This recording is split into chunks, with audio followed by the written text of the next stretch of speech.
Hey everyone, this is the No Off Days podcast, the podcast where myself and Louis Zatzman come together after our pieces are printed and the second watch has been done to talk about the Raptors game. So here we are, game 5 in the books, now 3-2 in the series. We are a Joel Embiid game winner away from this thing being flipped on its head, which is pretty crazy, all things considered. 103-88. The best defensive game of the series so far by either team. And so my first question, what the hell did you think of that game, sir? That game, more than any since, looked like the Raptors team from 2018-19, right? From that championship run. It was the attention to detail from every player who stepped on the court was immaculate. Like, I could count on two hands the number of mistakes anybody made. Kem took two bad angles as the helper around the rim. Gary Trent, one time, got caught in the middle as the low man in the weak side of the pick and roll. It's like when you can count that number, it's incredible. Usually they have like 3 or 4 mistakes a possession, like an average NBA team. It was unbelievable, that performance from the entire team. Given what's asked of players to compete in this defense and to make it work, that was one of the most gripping defensive performances I've ever seen in my life. It is a tight wire act, and everybody, one after the other, coaxed each other along, gave words of encouragement, and everybody made it across. And the balancing act of allowing gaps and filling them, it's almost like an assembly line, how it's so robotic, the way that there's no wasted motion. It's like boom, psh, boom, psh, boom, psh. Those are the type of rotations the Raptors are making into the gaps defensively. And it's just like, imagine being Tyrese Maxey, who was swimming in all this space in game 1 and game 2, and then you get into game 5, and every time you see a gap, you put that dribble down and you're immediately told, pick that dribble up, shoot it, or whatever awaits, shoot it, pass it. But you're definitely not making any headway because there's a guy rotating, and now there's a guy leaking down from the perimeter to shade. But he can also catch back out to the perimeter if you make the pass there. Like, because they're gigantic. They're big. They're large. Long boys, And as it were. The shading, like Scotty Barnes and OG, I think are the two guys most often who are asked to be that, second guy behind the ball. And I remember reading an incredible piece from Mike Prada. Mike Prada. For About copyright Anthony, purposes. yeah, from Anthony Davis, about Anthony Davis and how he mirrored steps. We've mentioned this piece before, how he mirrored steps as a defender, and one of the just incredible defensive performance. It was from the NBA Finals when they won. And the Raptors, I mean, Precious does that as the rim helper, but Scotty and OG are mirroring steps, mirroring movements as that sort of shader, like pre-rotating with the ball and recovering. It's incredible. It's a high wire. It's a high rope, tight wire act, but they're sprinting across the thing. They're not walking. They're not crawling. They're just like sprinting easily. They're the guy in Squid Games who just could tell the difference between tempered glass and non-tempered glass. They're incredible. Remarkable. I've been searching for high wire, tightrope, whatever the hell. I have not found the proper verbiage all season, although I have alluded to that saying, that whatever colloquialism, blah, blah, blah, whatever it is, right? However many times this year, I have not found it. I don't know if we found it today, but yes, a tightrope, high wire, whatever the hell it is. The Raptors are doing it. Now let's talk about offense, because there's been, when a star player struggles, which Pascal Siakam did in game 3, and we talked about that after game 3. Mm-hmm. We weren't just destroying him, ripping him to shreds or anything like that, but his shortcomings were talked about. And so he's now come back with 2 games. One was really, really impressive. Relied on getting to the free throw line, got some good whistles, we thought he deserved. But this game, 2 free throw attempts, Just 7 assists, 2 turnovers. Could have had a triple-double fairly easily if the Raptors hit their open three-point shots. I think Any 3-point shots. once again, I think they're under 30% on open three-point shots or something like that, and it's maybe close to 31% on the series. What did you think of his offensive, like the development across this series and how he's handled the changing 76ers defense? Man, superstar amongst superstars. Mm-hmm. You know how great shirt, by the way. I just noticed that. Lovely, phenomenal shirt. Wait. Can we get a close up of that real quick? Oh, that's beautiful. We also, for those who are unaware, are Minute Basketball on indefinite hiatus without us really discussing it. ATM, but Pursuing the paid work currently. yeah, we're That's what we pursuing paid decided labor to at the do. moment. Yeah. It was in the All-Star game where one player just decides to separate himself, and all the other stars in the NBA take a back seat to Steph Curry or LeBron James or Giannis, whoever it may be. That has been Siakam. Everyone, the stars, Harden, Embiid, Maxey, everyone is taking a back seat to his brilliance at the moment. His diet from game 4 to game 5 simplified. Catch and shoot threes, lovely. Love to see him working those in. I don't care that he makes them. I mean, it's great that he makes them, but like to see him taking a couple. It's good to have a few of those. He's had none in the past few games. Transition attempts, really good, useful way to get easier shots without Embiid eating you up. He got a couple more easier attempts in the half court. Scotty Barnes really helped sort of loosen things up. And then the assault was just so incredible, so ferocious for 3 quarters because both teams are on a high wire. And if anyone slips, the tumble is absolute. And the Sixers fell. They fell off the high wire, and Siakam got layup after layup, blew past Embiid, and it was just game over. The wall completely dissolved.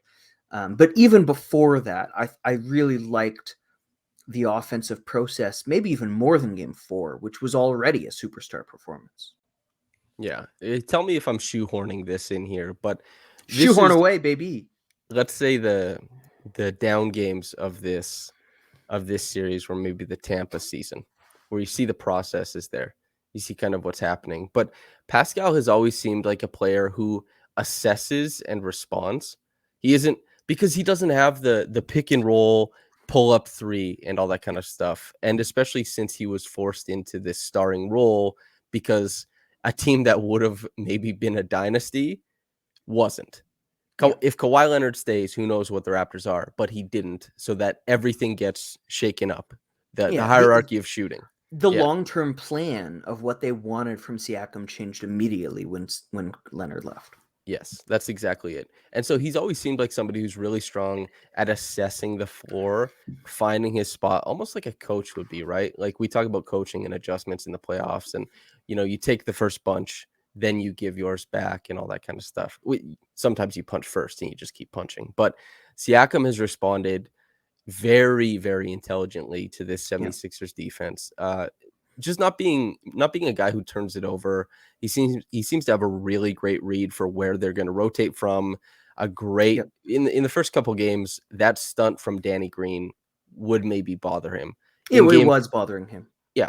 In game 5, virtually no effect. He kind of knew what the game was. He knew how to navigate it. I just so impressive. And then, as you said, one of the biggest critiques you can make of Siakam in the playoffs over all these years is do not let your 3-point shot go to the wayside, even if it's going in or not. Do not let teams take that away, or the context take that away. And so to see him kind of return to right away, right? Like that swing goes up top, catches in rhythm, hits the 3, and you're like, okay, this could be really good because it kind of changes the complexion of how they have to respond to his closeouts, as few of them as he gets, obviously. But yeah, really impressive game. I want to ask you about Scotty though, because that was your piece. The clunk. So, I mean, before Scotty, I want to respond to a comment that I know neither of us liked. Is Nate Duncan talking about the Raptors, and he's been thoroughly dissolved for this, saying the Raptors are an unintelligent team. just Oh, like dude. in a vat of acid, right? But I think that only can happen. You can only say that about the Raptors if you're watching the game in the spreadsheets, right? If you are watching the game through the percentile ranks and cleaning the glass rather than what happens on the floor. Because yes, Precious Achua, Pascal Siakam, OG Anunoby all take analytically unfriendly shots. Lots of pull-ups, lots of mid-rangers, shots that they are not elite, like Kawhi Leonard level elite at, although Pascal might be at the moment. But if you actually watch what's happening on the floor, their ability to respond to stimuli and figure out what needs to happen is incredible. It's because the Raptors don't run an offense that makes things easy on its players. It's very hard. It's an offense for PhD level players in many ways, just because of personnel limits. And they have responded like PhD caliber thinkers. And there's just, it is a team of basketball uh, uh, geniuses. Their ability to think through the game, what we've seen in the last two games, has been incredible. And I just wanted to take a moment to shout out the IQ level because it's been questioned on some of these guys. Well, there's a perfect play, right? Is that you have this idea because as you're talking about Nate Duncan grouping in Precious and Boucher, I think in particular as Yeah, low IQ players, and the sooner we drop like IQ out of it, it's the crazy. better probably. But Boucher, after the Raptors score an own goal, and then Scotty immediately comes up and turns the ball over, Takes a charge in transition. takes a charge, reads the Yep. play, a Yep. developing transition play, and takes the charge, and gave the Raptors a significant breather. That's Huge. that is worth its weight in gold. And it's the same thing when people were really upset and made the Chris Boucher terrible game against Cleveland on Boxing Day a referendum on who he was because everybody on the Raptors was missing with COVID. It's like, just take into account what's happening on the floor, Yep. assess these guys when they get to play their role, because trying to respond to a new role and new asks at the NBA level, what did you think Chris Boucher was just going to dominate the Cavs or something? Yeah. It's like we just need to be a little bit more patient with players. And the same thing could be said to bring it back to Pascal. What we were talking about is like how many people after game 3 were like he's not the guy. And it's The like trade machine maybe fans. right. It's like maybe drop your idea of guy because you change what it looks like every 4 days. You know what I mean? Yep. Maybe try and assess what players are doing good and bad. And when Pascal Siakam has, a bad second half scoring against the 76ers, take solace in the idea that, oh, he was fantastic on defense and Yep. he's a really great offensive player. I expect to bounce back. What did we get? 2 games in a row. Like just tip top play. Yep. So you can ask for stuff to be better, but these sweeping declarations of he's not that guy, it's tired. But Scotty, the clunk, Yes, which actually works well because we talk, a lot of that conversation, the reason why these criticisms are lobbed, incorrectly, but lobbed, is because of the clunk of the offense. I think that's a lot of what is the source of these criticisms of Pascal and Boucher and others. And Scotty is the balm, right? He is the icy hot pack on the aching joints of the Toronto Raptors offense. And he didn't even have his best game. I thought his game was kind of average for Scotty Barnes, which is an exceptional basketball performance. Don't get me wrong. Yeah, at the NBA level, exceptional. For Scotty Barnes, he could play better, he could play worse. But his presence on the floor changes everything. And it's because the Raptors have so few players able to achieve the required roles.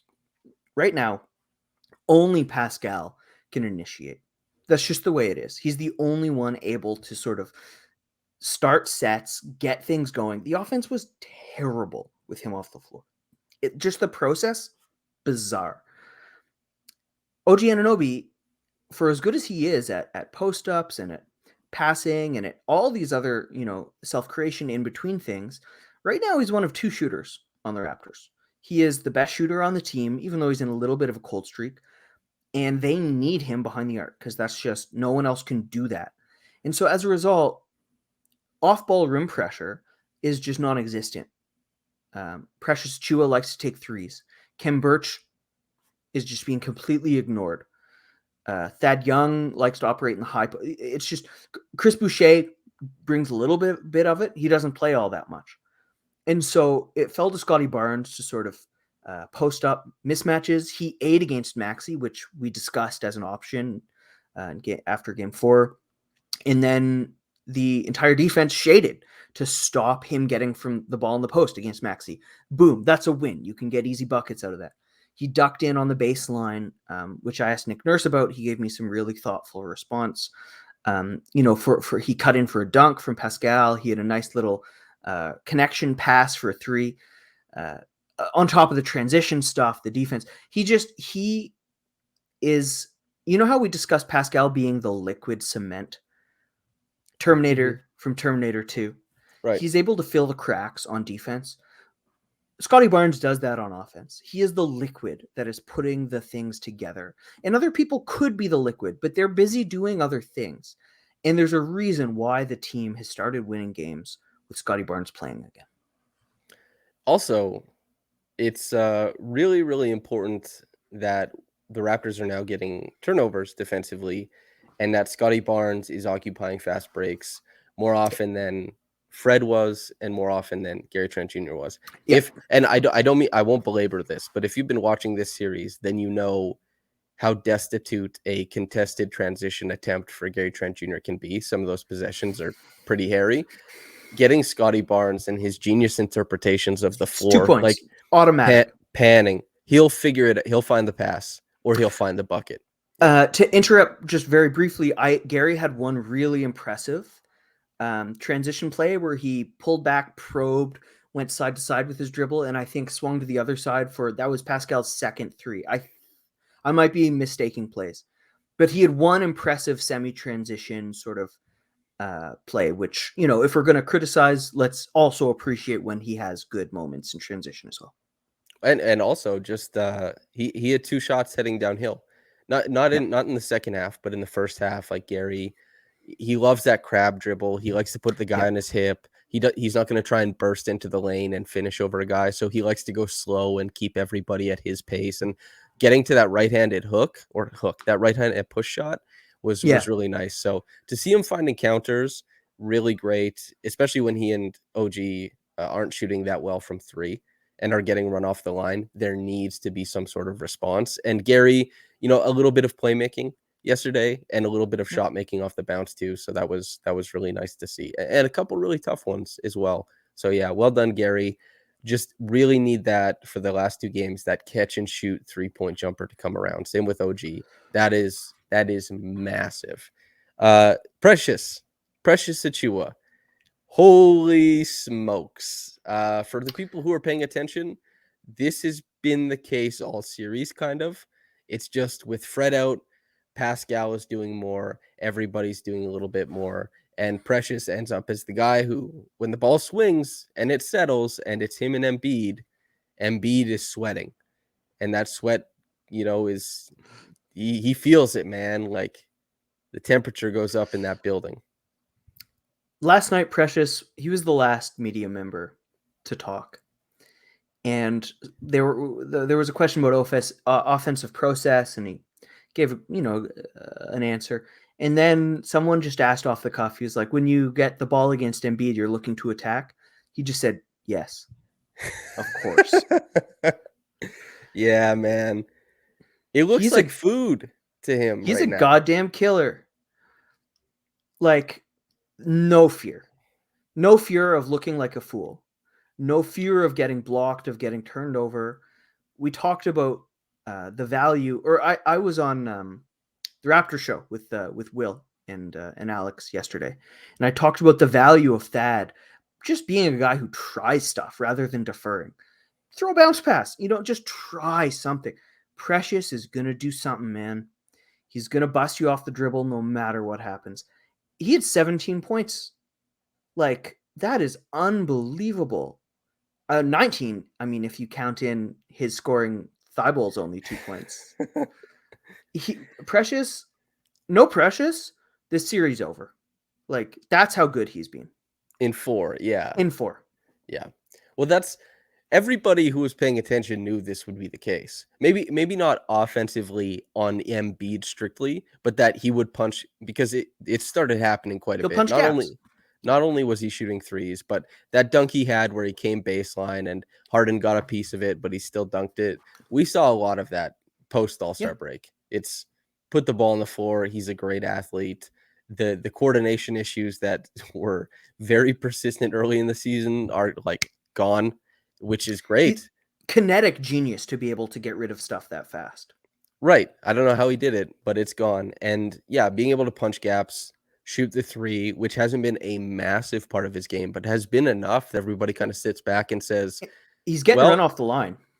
yes, which that's all you want because Precious That's going all you want. downhill has turned out to be, this very, very radical thing for the Raptors offense. And then defensively, once again, anybody who's been paying attention, Precious, as good as Siakam has been, as good as OG has been, the fact that Precious Achiuwa is in a series with one of the most dominant big men of the century so far, and he's being talked about like maybe he's the best defender in the series right now, that is of note.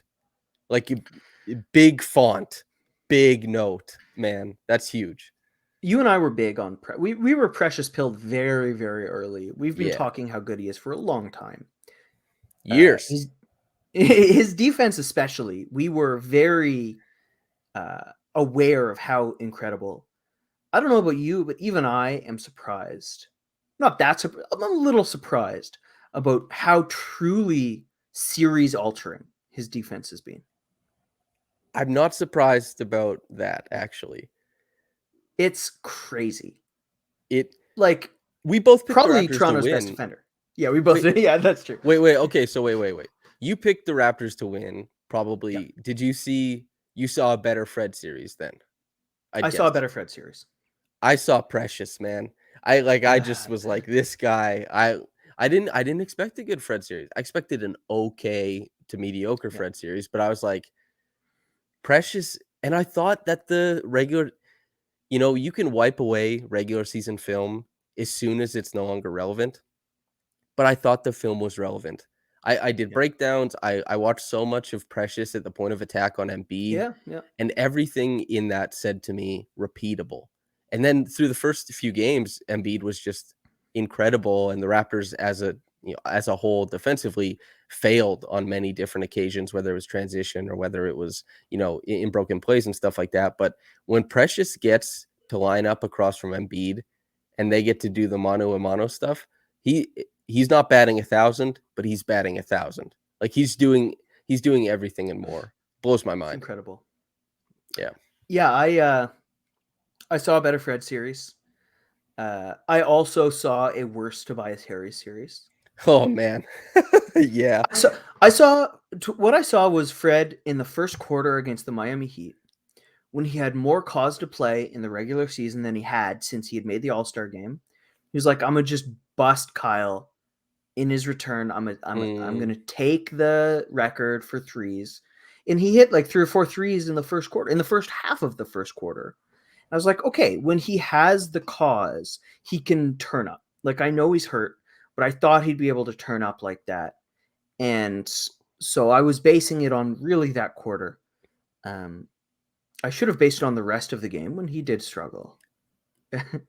I thought he would be better than he had been, but I didn't expect I expected the catch and shoot stuff to kind of even out, although it didn't. Yeah. But yeah, Fred, if the Raptors make it to the next round, he's going to be so important. I don't know if he's out for the series. I don't know if he's out for game 6. It doesn't look good. But yeah, Fred, he's such a good player. It's been a little bit disappointing. But yeah, there's been a bunch of stuff. If Fred were healthy right now, with the level at which the Raptors are playing, I would be calling for a Raptors championship. That's how good they are.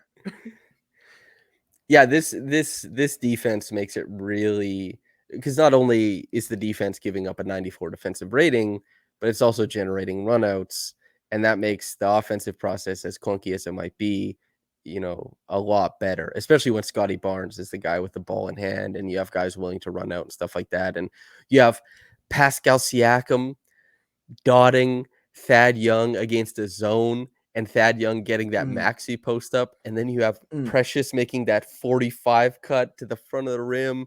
It's just like this team is doing things that they were not doing. And that yeah, is exactly what you want out of playoffs, is for it to engender these types of great yeah. basketball responses from a team. That's as a fan, right? That's why they talk about playoff basketball. It's a different animal. It makes you go to things you wouldn't. And the Raptors just keep finding things. Like, here it So I is. wanted to bring up Chris, talking about finding things. Chris Boucher uh, leads the team in on-off rating. They have just demolished the Sixers with him on the floor, and they've got busted in the mouth. They've lost by a lot with him on the bench. Man, uh, just Chris Boucher. Is this the best we've seen? Is this him finding things? This is what we were talking about for half the season. You and I anyway, right? There we Like go. I it was January when I wrote that, like, Chris Boucher, this dude is kicking ass all over the place Yeah, piece.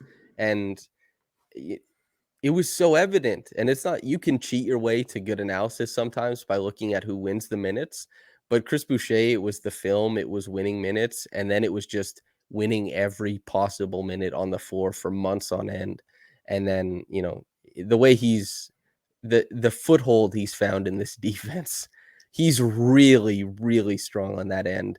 The willingness to be like a selfless cutter to support actions, a selfish cutter to punctuate actions, and yeah. The cutting. very good. Yeah. He's Chris Boucher is the guy who benefits most from these new ideals that have taken hold Yeah. with the Raptors. And it's just awesome to see a guy like that so well used in a scheme. This is How many this is a perfect blocks? marriage. How many blocks does he have on Harden right now? I don't know, It's like actually. four, 3 or 4, I think. And Harden used to be unblockable. Yeah.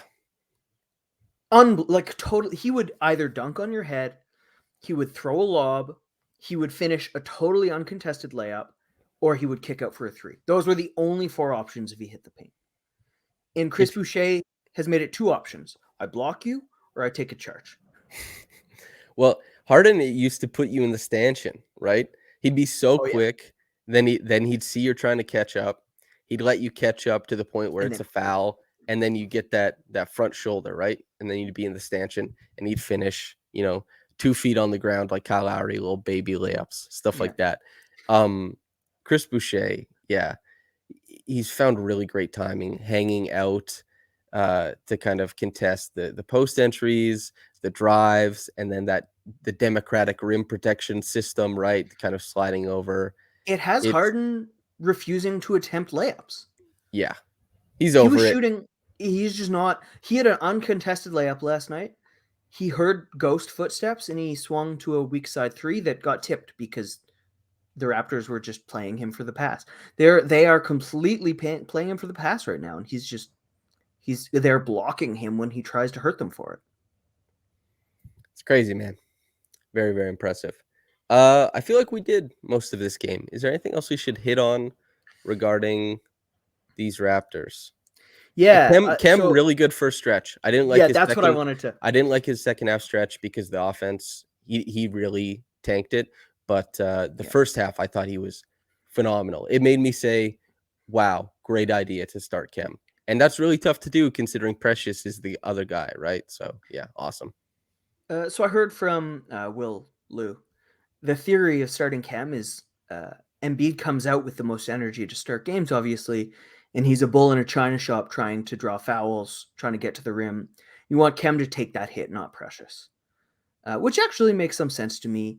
I wanted to ask generally, do you think as long as Fred is not playing, do you think the rotation from Game 5 was ideal for the Raptors, or is there anything that you would still tinker with? Honestly, no. I was really happy with it. And the only thing was Siakam being out at the end of the third quarter was hairy, very hairy stuff. But uh, you can't really get away with that. He has to rest, sometimes. I'm I think Embiid's going to be playing 46 minutes in game 6 and 7. Like Well, I think he's going to play a lot. if game 5 is any indication, maybe that's not it for the 76ers, Yeah, right? Embiid was so gassed, they ran zone, an ineffective zone, to yeah. protect him because the Raptors kept pulling him out in isolation. And I think it Attacking was him at the rim was such a genius choice for games 4 and 5. pretty transformative, yeah. And so, and offensively, like, it's he's going through the ringer right now, dude. Every possession. No wonder he had those comments post game where it's veiled criticism of Harden, right? And he's Oh yeah, because he's saying, alone right now. and he's like, "Dog, I have to be able to just toss the ball out to you, and you gotta score." Yeah, And you have to do every, something. yeah, please, for the love of God, help me. My life is so hard right now. And so if MB does play those minutes, I don't expect the same punch. Of course, guys can just you pack it in for one game and you figure it Yeah. out, or 2 games or whatever. But he didn't for game 5. In game 5, he It's didn't have the juice.